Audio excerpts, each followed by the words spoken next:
सतगुरु मैं तेरी पर भाई जिस तरीके से बार्सिलोना ने यहाँ पर बिलबाओ को हराकर एक स्टेटमेंट दी और सुपर कप स्पेना के फाइनल में अपनी जगह बनाई है। स्टेटमेंट तो मैड्रिड ने भी दी है, ठीक है, स्टेटमेंट तो सिमियोने ने भी दी है। मेरे अब अगेन प्रॉब्लम ये है कि सिमियोने ने जो कहा मारे थप्पड़ खींच के, ठीक है, और उसकी हमेशा किलसी है, ठीक है, हमेशा किलसी है। चैंपियंस लीग फाइनल में भी उसका रिएक्शन ऐसे ही था।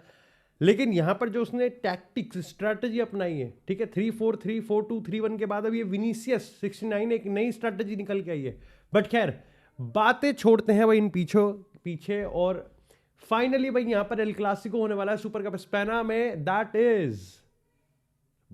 क्रेजी भाई। अगर हम लास्ट रिजल्ट की बात करें तो ये दोनों टीमें जब लास्ट टाइम मिली थी तो रियल मैड्रिड ने इनको हराया था सेंटियागो बर्नाब्यू पे। उसके पहले अगर हम बात करें तो सबको पता है कि यहाँ पर पिछले सीजन किस तरीके से एक तरफा डोमिनेंस। लेकिन अगर हम नए टेन्योर की बात करें, नए रिजीम की बात करें, तो ज़ाबी अलोंसो के पास बहुत सारे ऐसे पॉइंट्स हैं जहां पर वो बार्सिलोना के लिए अगेंस्ट काफी कॉन्फिडेंट फील कर सकता है। वहीं अगर हम हंसी फ्लिक की बात करें तो भाई ऑफकोर्स मतलब हंसी, अगर किसी टीम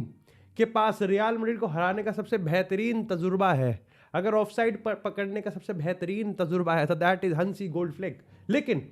आज की अगर हम इस वीडियो की बात करें तो हम लोग देखें क्या यहां पर डरने की बात है रियल मैड्रिड के लिए with perspective and with reference to Barcelona. क्योंकि हमने जो गेम्स देखे हैं, जो हम पिछले कुछ हफ्तों से दोनों टीम्स की परफॉर्मेंस देखते हुए आ रहे हैं, अब फाइनली यहां पर आप कह सकते हो कि ये दो टीमें जब लास्ट टाइम एक दूसरे से भिड़ी थी और ये दो टीमें जब अब इस बार भिड़ रही हैं तो उसमें काफी अंतर है। सबसे मोटे मोटे तौर पे सबसे पहले बताता हूं कि जब लास्ट टाइम ये दोनों टीमें भिड़ी थी तो उस टाइम यहां पर बार्सिलोना के पास रफीनिया नहीं था, और अब इस गेम में यहां पर रियल मैड्रिड के पास most probably Kylian Mbappe 100% fitness पे नहीं होगा। हाउएवर सबसे बड़ा तुर्प का इक्का ये है कि भैया यहाँ पर ज़ाबी अलोंसो ने चीज़ कहा कि जितना बाकियों के लिए चांस है स्टार्टिंग 11 में आने का, उतना ही यहाँ पर एम्बापे के लिए भी है, और एम्बापे कंटेंशन में है। और ये एक बहुत बड़ा रोल प्ले करने वाला है इस वीडियो में कि एम्बापे को लेके क्या स्ट्रैटेजी रहने वाली है ज़ाबी अलोंसो की। लेकिन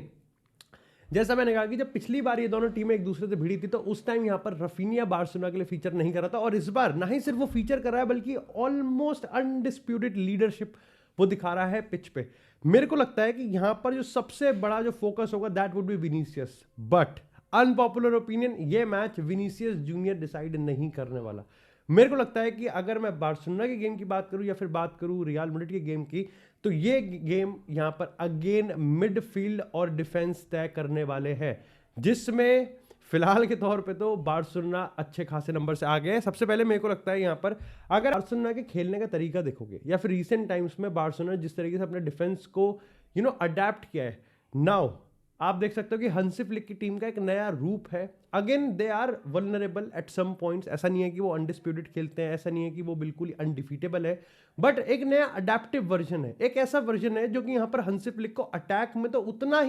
उतना ही रूथलेस, उतना ही ब्रूटल बनाता है, बट डिफेंस में वो अभी भी यहां पर कहीं ना कहीं अब केयरफुलनेस बरत रहे हैं, and that is a problematic for real Madrid. अब यहां पर बार्सिलोना की बात करें तो योहान गार्सिया उस लीडरशिप स्टैंस पे आ चुका है। अगर बार्सिलोना की बात करें तो यहां पर एरिक गार्सिया और कुबार्सी, बाकी अगर कुंडे बाल्डे की बात करें तो डिफेंस लाइन एक बार फिर से ऑफसाइड बहुत अच्छे तरीके से यहां पर एग्जीक्यूट कर पा रही है। ऐसे में यहां पर रियल मैड्रिड के लिए सबसे बड़ी दिक्कत की बात यह है कि वो इस बार्सिलोना की डिफेंस लाइन को थ्रेट कैसे करेंगे। उसका सबसे बड़ा आंसर है प्रेस। ये चीज हमने हर एक ओपोनेंट के जरिए देखी है कि बार्सिलोना को अगर आप पूरा आने का मौका दोगे, अगर आप बार्सिलोना को यहां पर बॉल रखने का मौका दोगे, अगर आप बार्सिलोना को यहां पर उन पे चढ़ने का मौका दोगे, तो भाई वो चढ़ भी जाएगी, घुड़चड़ी भी हो जाएगी, ठीक है, बारात भी निकल जाएगी, हो जाएगा। लेकिन हाँ, इसका एक बहुत ही फ्लॉड सॉल्यूशन भी है। टीम्स ने अब क्या किया है कि जो टीम यहां पर टेक्निकली गिफ्टेड नहीं है, जो टीम यहां पर फिजिकली गिफ्टेड नहीं है, वो इसका एक ऑल्टरनेटिव सॉल्यूशन ढूंढते हैं कि बार्सिलोना को ना प्रेस नहीं करेंगे हम बार्सिलोना पे हाई प्रेस नहीं कर सकते क्योंकि कर नहीं सकते, वो लिस्ट उनके रिसोर्सेज लिमिटेड है। तो वो क्या करते हैं, वो यहां पर एक मिड ब्लॉक में बैठ जाते हैं, वो एक मिड ब्लॉक में बैठते हैं और यहां पर फ्रेंकी डियोंग और पेड्री जैसे प्लेयर्स को गेम से बाहर रखने की कोशिश करते हैं। लेकिन यहीं पर ही हंसी फ्लिक के अटैक का सबसे बड़ा तुक्का सामने इक्का निकल के आता है, दैट इज उनकी नंबर 10 की पोजीशन। अब देखो यहां पर डिफरेंट टाइप के उसने यहाँ पर एक्सपेरिमेंट करने की कोशिश किया। उसने रूनी को विंग पे खिलाया तो लमीन यमाल को नंबर 10, यहाँ पर लमीन यमाल ने one of the best performance दे दी थी। इसके साथ उसने रफीनिया को नंबर 10 डाला तो उसने मार्कस रैशफोर्ड को आउटसाइड कर दिया, जो कि काम नहीं करा। नॉट बिकॉज कि रफीनिया नंबर 10 पे बेकार खेला, जो कि था एक्चुअली में बहुत नॉन एग्जिस्टेंट खेला था, लेकिन एक्चुअली में यहाँ पर मार्कस रैशफोर्ड भी रफीनिया ऐसे नंबर नहीं दे सकता। रफीनिया जो नंबर्स विंग से अंदर लाके देता है, विंग से वो सारी टीम के साथ कॉम्प्लीमेंट करता है, वो अनडिनाएबल है, वो अनमैचेबल है। उसने यहां पर फर्मिन लोपेस को यूज किया और उसके रिजल्ट तुम देख ही रहे हो। जब जब बार्सिलोना इस सीजन यहां पर फंसी है तब तब फर्मिन लोपेस ने यहां पर, और अगेन फर्मिन लोपेस का रिकॉर्ड अगेंस्ट रियल मैड्रिड भी काफी ज्यादा अच्छा है। डैनी ऑल्मो की बात करें तो डैनी ऑल्मो भी अब यहां पर कंसिस्टेंसी बिल्ड कर रहा है, उसके साथ उसके पास भी यहां पर अच्छे खासे शॉट्स आ रहे हैं, अच्छे खासे मोमेंट्स आ रहे हैं और वो भी उस मोमेंट को सीज कर रहा है। प्रॉब्लम यहां आ रही है रियल मैड्रिड के लिए कि रियल मैड्रिड अभी भी कलेक्टिवली तो वल्नरेबल ही है। रियल मैड्रिड ने यहां पर रियल बेटिस को पेला है। रियल मैड्रिड ने यहां पर एथलेटिको मैड्रिड के अगेंस्ट ये दिखा दिया कि जाबी बॉल फिलहाल के तौर पे तो नॉन डिफाइंड है। जाबी के अपने प्रिंसिपल हैं। जाबी ने पहले एल क्लासिको में इन प्रिंसिपल्स को दिखाया भी था, जब उसने एक्चुअली में कामाविंगा को डाल के यहां पर एक ट्विक करा था अपनी फॉर्मेशन में, और उसने यहां पर पूरी तरीके से सबसे दिहाड़ी मजदूरी करवाई थी और अपनी लीड को बरकरार रखा था। उसने उसी गेम में एक हार्ड कॉल भी उठाया था जब उसने विनीसियस जूनियर को 72वें मिनट पे यहां पर सब्स्टिट्यूट करा था। और आप कह सकते हो कि एक वो मोमेंट था जब 72वें मिनट पे विनीसियस जूनियर को सब्स्टिट्यूट करके इतना बड़ा हल्ला कटा था। और आज एक बार फिर ये मोमेंट अगर आ गया तो शायद से चूं तक नहीं होगी किसी की भी, कि सब कहेंगे अरे आपने 72 मिनट तक क्यों वेट करा, आप 52 पे भी कर सकते थे इस बंदे को तो। बट रियल मैड्रिड के पास जितना मैंने देखा है, बड़ी टीम को हराने के लिए जो डिफाइंड जाबी बॉल है, the mere definition of Xabi ball actually applicable नहीं है। आप अगर देखोगे कि हर बड़ी टीम के अगेंस्ट जब जब रियल मैड्रिड खेली है, तो मैं ये मानता हूं कि छोटी टीम के कंपैरिजन में बड़ी टीम के अगेंस्ट रियल मैड्रिड का इंटेंट अच्छा आता है। चाहे बात करें बारिंग लिवरपूल, क्योंकि लिवरपूल वाला गेम तो खैर बिल्कुल ही निस्तानाबूद खराब चूतिया सा गेम था। मैनचेस्टर सिटी की बात करें, कुछ हद तक आप मैड्रिड एथलेटिको मैड्रिड की बात कर सकते हो, आप एल क्लासिको की बात कर सकते हो, आप यहां पर शुरुआत के गेम्स की बात करोगे या फिर कोई बड़े गेम की बात करोगे, इवन विलारियल के अगेंस्ट की बात करें, या फिर हम बात करें अब मैड्रिड डार्बी की, तो रियल मैड्रिड जब भी बड़ी टीम की आती है तो कंपेरेटिवली इंटेंट तो होता है, लेकिन जाबी बॉल की जो डेफिनेशन है, द कंसेप्ट जो है जाबी बॉल का, वो एप्लीकेबल होता है आपको नहीं दिखता। आपको जनरल लगता है कि ये तो एंसेलोटी बॉल ही है, और इसलिए मेरे को लगता है कि यहां पर जाबी अलोंसो जब तक वो इस चीज को फिगर आउट नहीं करता, वो अगेन इस फ्लॉड या फिर आप इमरजेंसी कंटिजेंसी स्ट्रैटेजी को एप्लीकेबल और एग्जीक्यूट करता हुआ दिखेगा, जहां पर वो बार्सिलोना के अगेंस्ट एक बार फिर से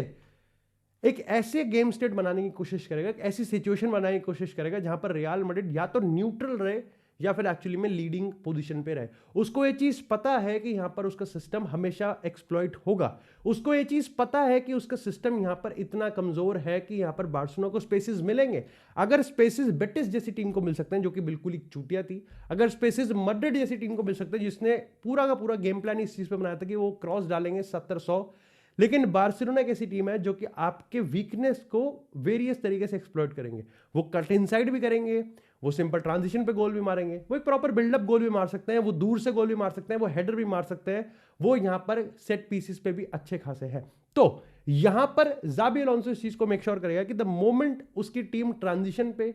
गोल मारेगी, द मोमेंट यहां पर रियल मैड्रिड एक ऐसे गेम स्टेट में आ जाएगी जहां पर उनको सिर्फ डिफेंड करना है, तो आपको एक बार फिर से इस गेम में यहां पर जाबी अलोंसो अपने प्रिंसिपल्स को सैक्रिफाइस करता हुआ दिखेगा और यहां पर टीम उस गोल को डिफेंड करती हुई दिखेगी। वो कितना सक्सेसफुल हो पाएगा, that remains to be seen, but मैं कुछ ज्यादा ऑप्टिमिस्टिक नहीं हूं, क्योंकि अगर एथलेटिको मैड्रिड जैसे टीम भी इतने चांसेस बना सकती है, जहां पर यूलियन अल्वारेस की बात करें, ग्रीजमैन की बाइसाइकिल की बात करें, किसी और चीज की बात करें, तो यहां पर बार्सिलोना की ये टीम ना ही सिर्फ सिस्टमैटिकली काफी ज्यादा प्रेडोमिनेंट है,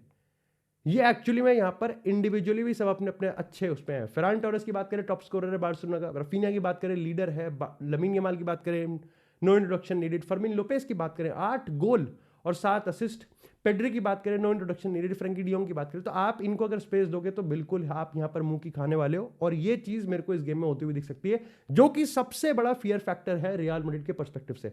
बात करते हैं बार्सिलोना के पर्सपेक्टिव से। बार्सिलोना के पर्सपेक्टिव से ये है कि ये एल क्लासिको थोड़ा सा उनके लिए ट्विक्ड होने वाला है, क्योंकि यहां पर क्योंकि एम्बापे, ये तो कंफर्म है कि एम्बापे किसी ना तरीके से यहां पर शायद से हमको अवेलेबल होता हुआ दिख सकता है, और मैं ये मान के चल रहा हूं कि एम्बापे स्टार्टिंग 11 में शायद से ना हो, वो यहां पर फ्रॉम द बेंच आए। Again Vinicius junior Madrid Derby की बात करें या फिर बात करें यहां पर उससे पहले गेम की, तो वो ये चीज इस चीज को जरूर जानता है कि इवन दो विनीसियस जूनियर यहां पर चूतिया खेल रहा है, लेकिन जो टीम का अटैकिंग डायनामिक्स है वो बढ़िया काम कर रहा है। वो ये मानता है कि अगर ये टीम प्रेस कर गई, अगर ये टीम अपने इंटेंट को दिखा गई, तो Valverde from right flank, Rodrigo from the right flank और गोंजालो गार्सिया स्ट्राइकिंग पे विद बेलिंगम जस्ट बिहाइंड और कामाविंगा चुआमेनी यहां पर उनको फिजिकलिटी देने के लिए ये रियल मैड्रिड क्लिक कर सकती है, और वो भी उसी सिस्टम पे जिस सिस्टम को मैंने तुमको अभी बताया कि ज़ाबी अलोंसो क्या सोच रहा है। यहां पर द मैक्सिमम ट्विक जो मैं सोच रहा हूं कि ज़ाबी अलोंसो कर सकता है वो ये है कि वो रोड्रिगो को राइट से लेफ्ट पे लिया है और मास्तानतोनो को यहां पर स्टार्टिंग दे दे, क्योंकि उसको भी पता है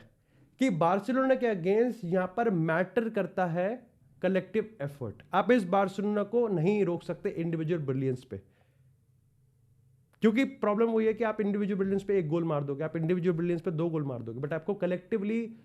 बार्सिलोना को 4-5 गोल मारने से कलेक्टिवली रोकना पड़ेगा, वहां पर इंडिविजुअल नहीं आएगा। और उस चीज को ज़ाबी अलोंसो, अगर किसी को पता है कि कलेक्टिव एफर्ट की वैल्यू क्या है तो दैट इज ज़ाबी अलोंसो। अब यहां पर मेरे को बस एक चीज लगती है कि ज़ाबी अलोंसो ये चीज सोच रहा है कि रोड्रिगो की बेस्ट परफॉर्मेंस एक्चुअली में आई तो राइट विंग से ही है, तो क्या यहां पर उसको राइट विंग से लेफ्ट विंग, जो कि सबके दिमाग में है, एंड ऑफ कोर्स रोड्रिगो खुद कहता है कि यार मेरे को लेफ्ट विंग पे ज्यादा अच्छी परफॉर्मेंस आती है, मेरी ये है, मैं तो लेफ्ट विंगर हूं। ज़ाबी अलोंसो कहेगा कि यार हमने तेरे को लेफ्ट विंग में खिलाया था, अच्छी परफॉर्मेंस भी आई थी, लेकिन द फैक्ट इज कि तेरी बेस्ट परफॉर्मेंस रियल मैड्रिड के लिए राइट विंग से ही आई है, तेरी बेस्ट पार्टनरशिप एक्चुअली में वाल्वर्दे के साथ ही बनी है। तो क्या वो यहां पर उस फ्लैंक को फिर से छेड़ने की कोशिश करे? एंड अगेन सबसे बड़ी चीज, ज़ाबी अलोंसो रीसेंट टाइम्स में, and this is an of the pitch issue, मेरे को ऐसा लगता है कि वो विनीसियस जूनियर पे एक बहुत ही नरम हाथ रख रहा है। कह सकते हो कि ये नरम हाथ उस टाइम रखा जा रहा है जब यहां पर रियल मैड्रिड का फैन बेस पर्टिकुलरली बिल्कुल भी खुश नहीं है विनीसियस जूनियर से। तो यहां पर जब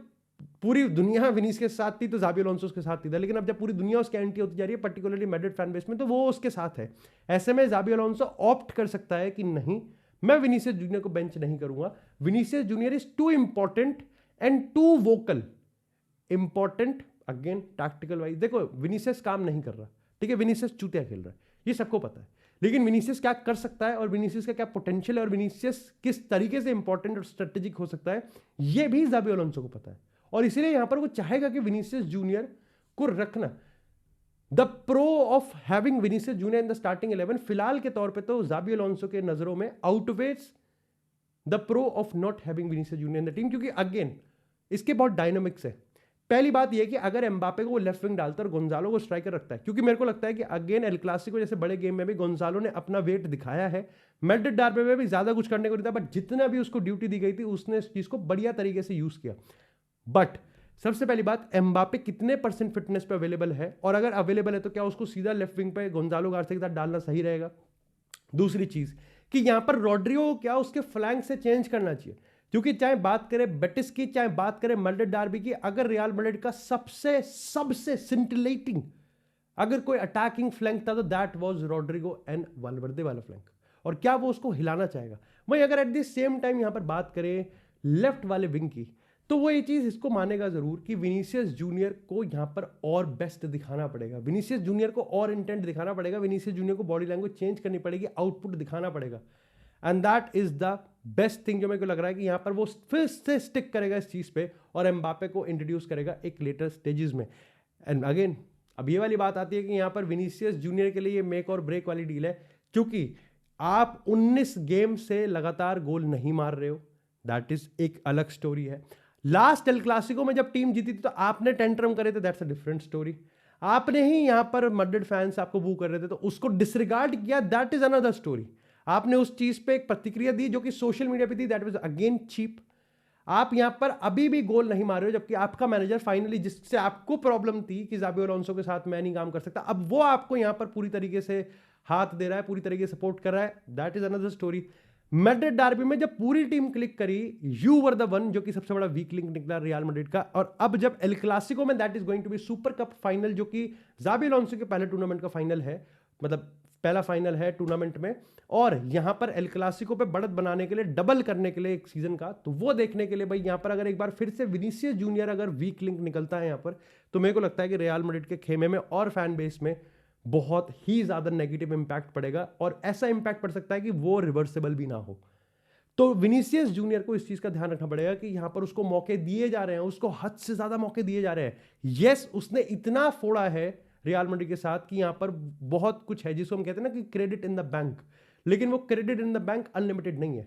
अब कहीं ना कहीं रीसेंट टाइम में ऐसा लगने लगा कि विनीसियस जूनियर उसको फॉर ग्रांटेड ले रहा है। बट खैर, इससे आगे बढ़ते हैं। मेरे को लगता है कि इस गेम में सबसे बड़ा मैचअप होने वाला है वाल्वर्दे वर्सेस रफीनिया। वाल्वर्दे ने पिछले कुछ टाइम में दिखाया है कि भाई when he is into the game, जब वो क्लिक कर जाते हैं, when he got that mojo back, तो यहां पर वो किसी को भी रोक सकता है। और फिलहाल के तौर पे अगेन आई नो कार्वाहाल बैक है, आई नो ट्रेंट बैक है, लेकिन मेरे को वाल्वर्दे ही चाहिए। और ये भी वही वाली बात है कि इवन दो वाल्वर्दे फुल बैक नहीं है, बट वाल्वर्दे की बेस्ट पोजीशन यहां पर फुल बैक से निकलती है। वाल्वर्दे की बेस्ट पोजीशन आती है जब यहां पर उसको राइट फ्लैंक की पूरी कमान उसको हाथ में दे देते हैं। रॉड्रियो के साथ भी यही मेरे को लगता है कि इवन दो रॉड्रियो एक लेफ्ट विंग सूटेड है, बट उसकी बेस्ट परफॉर्मेंस यहां पर एज अ राइट विंग आई है, जहां पर उसको फ्रीडम मिलती है। जितनी बॉल आप रॉड्रियो के थ्रू चलाओगे उतना ज्यादा मजा आएगा। वाल्वर्दे को भाई रफीनिया को रोकना पड़ेगा। एंड आई नो यहाँ पर ये गेम फिर से होने वाला है जहां पर रॉड्रिगो आपको 5 एट द बैक बनाता हुआ दिखेगा और वाल्वर्दे को मदद करता हुआ दिखेगा। एट द सेम टाइम यहाँ पर हमारे डिफेंसिव इश्यूज, एक बार फिर से हमने देखा कि जब असेंसियो को प्रॉब्लम हुई और रूडिगर को दोनों को बाहर करना पड़ा, तो यहाँ पर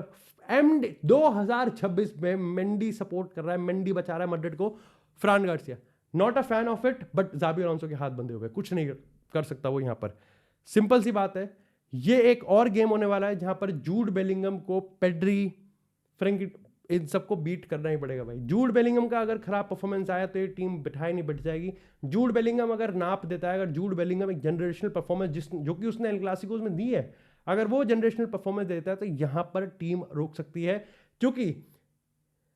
अगर हम फ्रैंकी डियोंग की बात करें, पेड्री की बात करें, फर्मिन लोपेस की बात करें, ये एक ऐसा कॉम्बिनेशन है जहां पर आपको फिजिकलिटी मिलती है, जहां पर आपको टेक्निकलिटी मिलती है, जहां पर आपको मैजिशियन, आपको मैजिकल थिंग्स देखने को मिलती है, और सबसे बड़ी चीज़ है यहाँ पर आपको कनेक्टिविटी मिलती है। हंसी फ्लिक की मिडफील्ड को कुछ आता हो ना आता हो, वैसे तो बहुत कुछ आता है, लेकिन एक चीज़ जो सबसे बेस्ट तरीके से आती है is they know how to connect. उनको पता है कि टाइट स्पेसेस में कैसे कनेक्ट करना है, उनको पता है कि अपने विंगर्स के साथ कैसे कनेक्ट करता है। और ये सबसे बड़ी प्रॉब्लम है।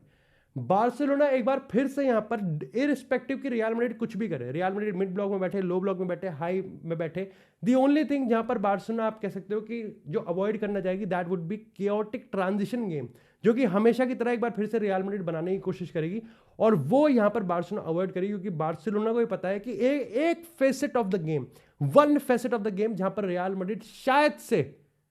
उनको बीट कर सकते हैं, that is the transition game. एक ऐसा गेम जहां पर उनको पता है कि दे हैव द इंडिविजुअल्स, जहां पर रियल मैड्रिड सबसे अच्छा खेल देगी। One of the worst real Madrid यहां पर इन टैक्टिक्स या फिर इन फिजिकलिटी या फिर इन मोरालिटी, स्टिल यहां पर ट्रांजिशन गेम में बढ़िया है जब उनको यहां पर आप काउंटर अटैकिंग का मौका दोगे, क्योंकि उनके पास जूड बेलिंगम है, उनके पास रॉड्रिगो है, और हमने मैड्रिड डर्बी में भी यही देखा कि यहां पर अल्टीमेटली विनिंग गोल एक ट्रांजिशन पे आया था। And that is the point कि यहां पर रियल मैड्रिड ट्रांजिशन फोर्स करेगी और बार्सिलोना कंट्रोल फोर्स करेगी। और एक बार फिर से आप देखना कि यहां पर अल्टीमेटली बार्सिलोना के लिए सबसे अटमोस्ट इंपॉर्टेंट होगा कि वो अपने टीम के साथ कैसे कनेक्ट करते हैं, कि मिडफील्ड डिस्पाइट कि यहां पर रियल मैड्रिड उनको लो ब्लॉक में तो नहीं बैठेगी, लेकिन हमेशा उनको प्रेस करेगी। वो प्रेस लेट होगा तो अगेन पेड्री, फ्रैंकी डियोंग के पास क्वालिटी तो है कि वो नाप देंगे उनको। और फिर वो रफीनिया, लमीन यमाल, ये भी एक देखना पड़ेगा कि लमीन यमाल कितना आउटवाइड खेलता है, कितना वो अंदर आता है। फेरान टोरेस को नॉट दिया था या फिर लेवेंडोव्स्की को, बट रिसेंट टाइम्स में मेरे को लगता है कि फेरान टोरेस को नॉट दिया जाएगा, बट अगेन एक्सपीरियंस के लिए वो लेवेंडोव्स्की को भी ऑप्ट कर सकता है। एंड अगेन सबसे बड़ी चीज जो बार्सिलोना के पास है, जो प्रो है, that is Joan Garcia. Joan Garcia short stopping saves तो आ ही रहे हैं, लेकिन एट द सेम टाइम उसकी स्वीपिंग की बात करें, उसके यहाँ पर लाइक बॉल डिस्ट्रीब्यूशन की बात करें, क्योंकि रियल मैड्रिड का प्रेस तो है बट दैट इज फ्लॉड, और योहान गार्सिया की पासिंग डिस्ट्रीब्यूशन ऐसी है कि वो उस फ्लॉड प्रेस को सबसे पीछे से नाप सकता है। सो जहां पर आपके पास पेड्री है, जहां पर आपके पास फ्रैंकी डियोंग है, जहां पर आपके पास बाल्डे का एक्सेलरेशन है, जहां पर आपके पास मेजॉरिटी प्लेयर्स ऐसे हैं जो कि यहां पर प्रेस रेजिस्टेंट है, उसमें जब आप गोलकीपर को भी डाल देते हो तो वो एक आपको अलग ही एज देता है। ओवरऑल मेरे को लगता है कि एक बार फिर से हाई स्कोरिंग गेम होने वाला है, जहां पर दोनों टीम्स भाई भर भर के गोल मारेंगी। सच बताऊं तो रियल मैड्रिड अंडरडॉग ही है, ठीक है, अंडरडॉग है रियल मैड्रिड, कम अच्छी टीम है, लेकिन ये हाई स्कोरिंग गेम है इसलिए बता रहा हूं बिकॉज अगेन रियल मैड्रिड जो इस चीज में फोर्स करेगी वो उसमें कुछ हद तक सक्सेसफुल हो जाएगी। बात सारी निकल के आ जाएगी वो बार्सिलोना को कितने हद तक रोक पा रहे हैं, दूसरी चीज कि बार्सिलोना के खुद के प्लेयर्स कितने क्लिनिकल हैं, और तीसरी चीज कि यहाँ पर रियल मैड्रिड कितनी बार ऑन साइड रह के उन चांसेस को एक्चुअली में शॉट में कन्वर्ट करते हैं।